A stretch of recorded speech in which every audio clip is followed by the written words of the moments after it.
دو کام کر لو ہر عبادت کے ساتھ. ایک اس عبادت کی توفیق پر اللہ کا شکر، اور اپنی تقصیر پر، اپنی کوتاہی پر استغفار. اگر یہ کام کرتے رہو گے تو انشاءاللہ رفتہ رفتہ راستہ طے ہوتا جائے گا، اور ایک وقت آ جائے گا، ضرور آ جائے گا انشاءاللہ، کہ تم احسان کے مرتبے تک پہنچ جاؤ گے. ہوتا کیا ہے کہ غفلت کے ساتھ پڑھی، غفلت کے ساتھ اٹھ کے چلے گئے. ارے بھائی نماز کے بعد ذرا سا ایک اس نماز کے اوپر نگاہ بازگشت ڈال لو. یعنی اس کا ذرا تصور کرو کہ میں نے یہ 4 رکعتیں پڑھی تو کس طرح پڑھی، اور اس کے اوپر نگاہ بازگشت ڈالتے ہوئے پہلے اللہ جل جلالہ کا شکر ادا کر لو، اور شکر ادا کر لو کہ یا اللہ آپ نے جس طرح بھی توفیق دی، آنے کی توفیق دے دی، اپنے بارگاہ میں حاضری کی توفیق دے دی، اے اللہ میں اس پر شکر ادا کرتا ہوں.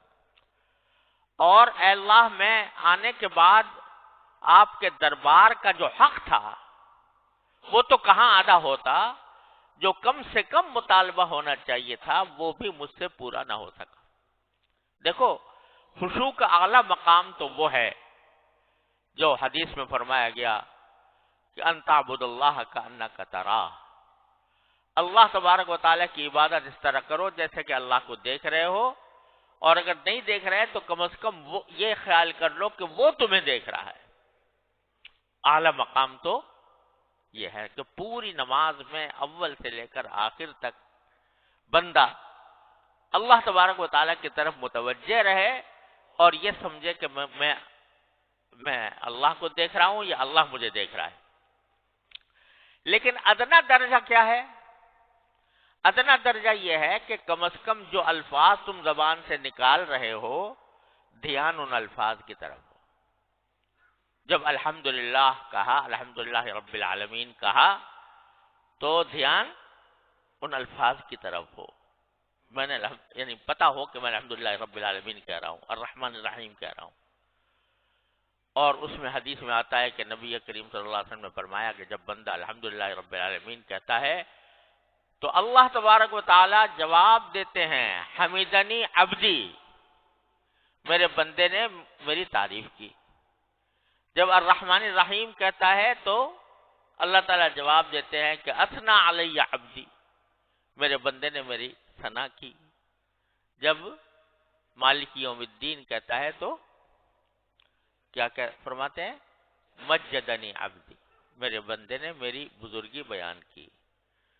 اور جب کہتا ہے ایاک نعبد و ایاک نستعین تو باری تعالیٰ فرماتے ہیں کہ یہ جو وہ کہہ رہا ہے بندہ، یہ میرے اور بندے کے درمیان ہے یہ معاملہ.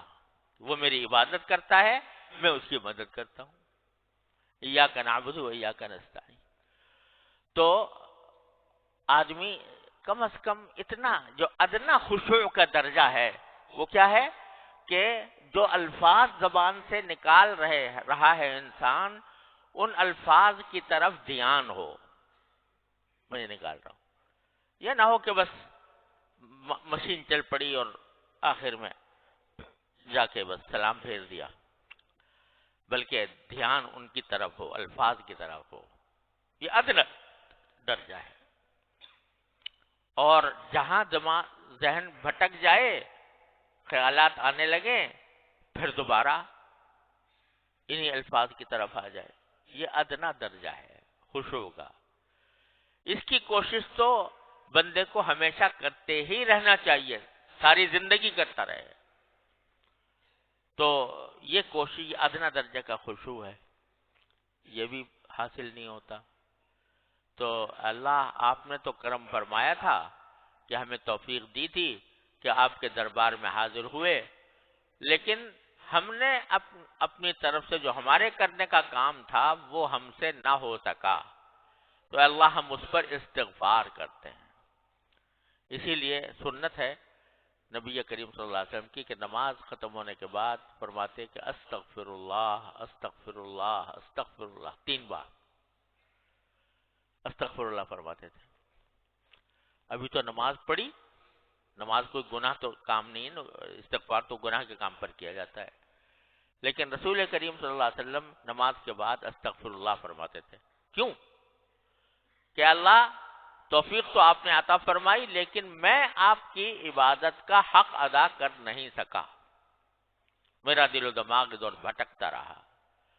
تو کیا ہوگا کہ میرے مالک کا کرم ایسا ہے کہ بندہ جب استغفار کرتا ہے، اس کی طرف رجوع کرتا ہے، اپنی عاجزی کا اعتراف کرتا ہے، اپنی بندگی کا اعتراف کرتا ہے، کہتا ہے کہ مجھ سے غلطیاں ہوئیں، مجھ سے کوتاہیاں ہوئیں، میں کسی طرح بھی حق ادا نہ کر سکا، ادنا حق بھی ادا نہ کر سکا، تو میرے مالک کا کرم ایسا ہے کہ جو کوتاہیاں ہوئی ہیں ایک طرف تو اس کو معاف فرما دیتا ہے،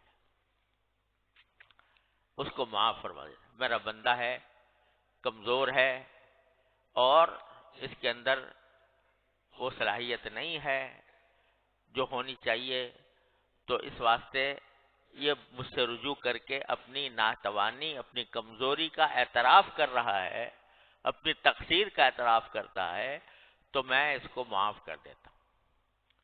معاف کرنے کے کیا معنی ہوئے؟ کہ جو کوتاہیاں ہوئی تھیں نماز کے اندر، وہ سب ان کے اوپر خط تنسیخ پھیر دیا اللہ تبارک و تعالیٰ نے. چل تیری نماز بھی قبول کر لی، جیسی کیسی تو نے پڑھی قبول کر لی. جب تو نے ہم سے رجوع کر کے کہہ دیا کہ یا اللہ مجھ سے نماز صحیح طریقے سے پڑھی نہیں گئی، تو چل ہم نے قبول کر لی. استغفر اللہ استغفر اللہ استغفر اللہ کہے. تو عرض کرنے کا منشا یہ ہے کہ اس مایوسی کو دور کرنے کا راستہ کیا ہے، اور اس سمت میں آگے بڑھنے کا راستہ کیا ہے. ایک طرف تو حمد کرے بندہ، شکر ادا کرے، دوسری طرف استغفار کرے.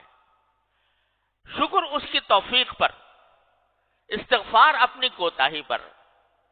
تو میرا اللہ تبارک و تعالی شکر کے بارے میں وعدہ کیا ہے کہ لئن شکرتم لأزیدنکم.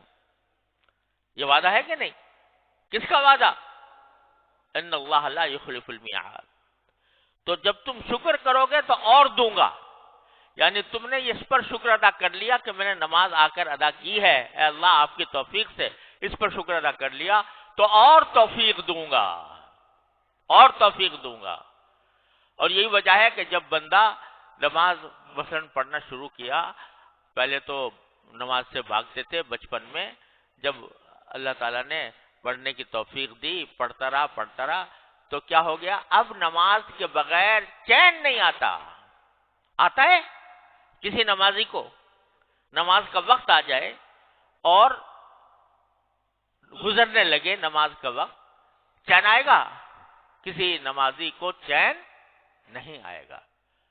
رسول کریم صلی اللہ علیہ وسلم تشریف لے جا رہے ہیں سفر میں، تو سفر میں تشریف لے جاتے ہوئے راستے میں حضرت بلال رضی اللہ تعالیٰ عنہ سے فرماتے ہیں، جو حضور اقدس صلی اللہ علیہ وسلم کے مؤذن تھے، کیا فرماتے ہیں؟ ارحنا بالصلاۃ یا بلال، اے بلال ہمیں چین عطا کر دے، چین دے دے، راحت دے دے نماز پڑھ کر، یعنی نماز پڑھوا دے تو چین آئے. اس کے بغیر ہم بے چین ہیں، ہمارا کسی کام میں دل نہیں لگ رہا کہ کسی طرح میں نماز پڑھ لوں. تو آدمی ایسا ہو جاتا ہے کہ چین نہیں آ رہا. یہ کیا ہوا؟ جو توفیق شروع میں ہوئی تھی کہ اس وقت زبردستی بغیر دل نہیں چاہ رہا، دل گھبرا رہا ہے، لیکن بندے نے اس کی پرواہ کیے بغیر نماز میں آ کے کھڑا ہو گیا. یہ توفیق جو اللہ تعالیٰ کی طرف سے ہوئی تھی، اس پر جب بندے نے شکر ادا کیا تو اس کا نتیجہ یہ ہوا کہ اس نماز کی طرف توجہ اور نماز کی فکر اور اس کا خیال یہ بڑھتا چلا گیا یہاں تک کہ نمازی کو بغیر نماز پڑھے چین نہیں آتا. تو یہ شکر کی خاصیت تو یہ ہے کہ اب شکر کیا تم نے اور تمہیں توفیق دیں گے، اب شکر کیا اور توفیق دیں گے. اور استغفار کا خاصہ یہ ہے کہ بندہ کتنے بڑے سے بڑے گناہ لے کر پہنچ جائے اس دربار میں، بڑے سے بڑا گناہ لے کر پہنچ جائے، اور صدق دل سے، نیک نیتی سے، عاجزی سے اور اپنی بیچارگی سے باری تعالیٰ سے کہتے استغفر اللہ ربی من کل ذنب واتوب الیہ، اے اللہ میں معافی مانگتا ہوں، جو کوتاہی ہوئی اب میں معافی مانگتا ہوں۔ تو یہ استغفار ایسی چیز ہے کہ میرا مولا اس کے اوپر معافی کا اس نے وعدہ کر رکھا ہے، وہاں شکر پر وعدہ یہ کر رکھا ہے کہ اور دوں گا، یہاں استغفار پر یہ وعدہ کر رکھا ہے کہ تمہاری غلطیاں معاف کر دوں گا۔ ان اللہ یغفر الذنوب جميعا یا عبادی الذین اسرفوا علی انفسهم لا تقنطوا من رحمت اللہ ان اللہ یغفر الذنوب جميعا۔ تو جو اللہ تبارک و تعالی یہ وعدہ کر رہے ہیں کہ میری رحمت سے مایوس نہ ہونا، یا عبادی الذین اسرفوا علی انفسهم، اے میرے وہ بندو جنہوں نے اپنی جان کے اوپر ظلم کیا ہے، لا تقنطوا من رحمت اللہ، اللہ جل جلالہ کی رحمت سے مایوس نہ ہونا، ان اللہ یغفر الذنوب جميعا، اللہ تعالیٰ سارے گناہوں کو معاف کر دے گا تمہارے، یہ وعدہ کر رکھا۔ اتنا آسان کام اللہ تعالیٰ نے بندے کو عطا فرما دیا ہے۔ جب شیطان ڈسے، جب نفس کے فریب میں انسان مبتلا ہو، کوئی بھی غلطی اسے سرزد ہو، فرماتے ہیں دروازہ میں نے کھولا ہوا ہے، آ جاؤ، آ کے استغفار کر لو، کہہ دو یا اللہ مجھ سے غلطی ہو گئی، صدق دل سے کہہ دو اور سچے دل سے، عاجزی کے ساتھ، بیچارگی کے ساتھ، ابدیت کے ساتھ کہہ دے بندہ کہ اللہ مجھ سے غلطی ہو گئی معاف کروا دی، یا اللہ مجھ سے غلطی ہو گئی معاف فرما دی، کہتے ہیں سب معاف کر دوں گا۔ معاف کرنے کے کیا معنی؟ کہ وہ ساری کوتاہیاں جو تم نے کی ہیں وہ میں نے معاف کر کے تمہارا پرچہ صاف کر دیا، تمہارا صفحہ صاف کر دیا۔ تو جو بندہ نماز کے بعد، یعنی نماز کے بعد ایسے ہی اٹھ کے نہ چلے جاؤ خدا کے لیے، نماز کے بعد تھوڑا سا بیٹھ کر، ایک تو جو تسبیحات مسنونہ ہیں وہ تو ہونی چاہیے، لیکن اس کے ساتھ تھوڑا سا نگاہ بازگشت ڈال لو نماز کے اوپر کہ اللہ میں نے نماز پڑھی، ایک تو میں آپ کا شکر ادا کرتا ہوں، توفیق دے دیا آپ نے، کم از کم ظاہری شکل نماز کی میری کروا دی آپ نے اپنے فضل و کرم سے، وہ بھی میری بس سے باہر تھا، آپ نے اپنے فضل و کرم سے کروا دی۔ دوسرے میں استغفار کرتا ہوں، کہے پر کرتا ہوں جو میں نہ مجھ سے کوتاہیاں ہوئی ہیں اس نماز کے اندر، ان پر استغفار کرتا ہوں۔ یہ کر کے دیکھو ہر نماز کے بعد کتنا وقت لگے گا؟ 1 منٹ 2 منٹ، اور ذرا سا اگر تھوڑا سا اور بڑھا لو کہ اپنی ان 4 رکعتوں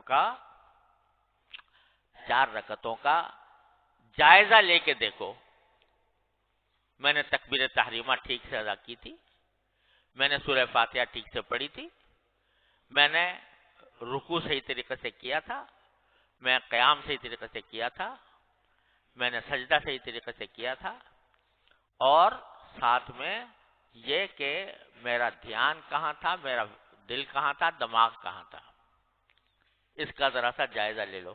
تو بہت ساری جگہ پر تمہیں نظر آئے گا کہ یار یہ تو نماز تو پڑھی بے شک، لیکن مجھ سے نہ الفاظ کی طرف دھیان ہو سکا، نہ اللہ تعالیٰ کی طرف دھیان ہو سکا۔ تو جب یہ تصور آئے تو شرمندگی تو ہوگی، ندامت ہوگی، اس ندامت کے لیے کہہ دو استغفر اللہ استغفر اللہ استغفر اللہ، اللہ تبارک و تعالیٰ کے سامنے بارو۔ تو ایک طرف حمد شکر، ایک طرف استغفار، یہ 2 چیزیں مل کر تمہاری اس نماز کو پہلی نماز سے بہتر بنا دیں گی، اور جتنا زیادہ کرو گے، روزانہ کرو گے، ہر نماز کے بعد کرو گے، تو انشاءاللہ دیکھنا کہ اللہ تبارک و تعالیٰ کی طرف سے رحمت کا معاملہ ہوگا، اور پھر آئندہ تمہارے نماز کے اندر جو خشوع ہے اس کی مقدار بھی انشاءاللہ بڑھتی چلی جائے گی،